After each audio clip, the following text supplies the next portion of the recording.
Bonjour, une perturbation va donc glisser sur le pays cet après-midi. À l'avant, c'est de l'air encore doux et à l'arrière, eh bien, ça va se rafraîchir. Alors à l'avant, la perturbation, on a un ciel bien gris avec même quelques gouttes de bruine. Regardez cette photo prise à Renaumont en province de Luxembourg. Merci à Anne-Marie qui l'a postée sur notre groupe Facebook Météo RTBF, ciel partagé, groupe que vous pouvez toujours rejoindre, en tout cas si vous en avez envie. Alors au niveau de la situation générale, on distingue la perturbation pour l'instant sur les îles britanniques qui va donc glisser sur tout le pays cet après-midi. Et je vous le disais, à l'avancée de l'air doux, mais on le voit vraiment, on aura de l'air plus frais juste à l'arrière de cette zone de pluie. Et donc, on va retrouver un ciel bien chargé pour cet après-midi avec ces pluies qui vont glisser vers l'est. En arrivant sur les hauteurs, on pourrait même avoir quelques flocons de neige. À l'arrière, un temps plus calme, éclairci, passage nuageux, peut-être une petite averse.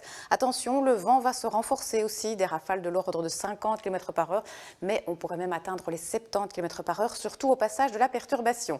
Les maxima pour aujourd'hui, de 5 à 9 degrés.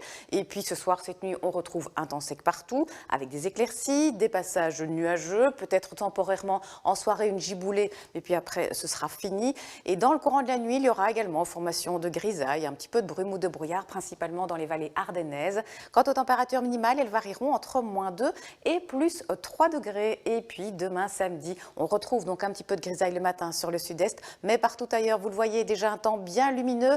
Le soleil qui va s'imposer, qui brillera généreusement, en tout cas sur une bonne moitié nord du pays. Dans le sud, on aura juste quelques nuages supplémentaires. Toujours du vent aussi, des rafales de 50 jusqu'à 75 km/h et des températures maximales qui varieront entre 3 et 9 degrés. Alors pour la suite, on va retrouver à nouveau un petit peu de douceur, notamment pour la journée de dimanche, mais une journée qui sera particulièrement perturbée, car c'est une zone de pluie active qui va traverser tout le territoire, donc en donnant beaucoup de pluie, du vent aussi, des maxima de 5 à 10 degrés. Lundi, on retrouve un temps très lumineux, un soleil généreux, un petit peu de fraîcheur, mais toujours du vent. Et puis mardi, une faible perturbation donnera un peu de bruine sur l'ensemble du pays. Voici à présent les éphémérides. Bonne fête à toutes les Véroniques. Le soleil va se coucher tout à l'heure à 17h39. Ne bougez pas tout de suite sur la une, c'est affaire conclue. Passez une excellente après-midi. À ce soir.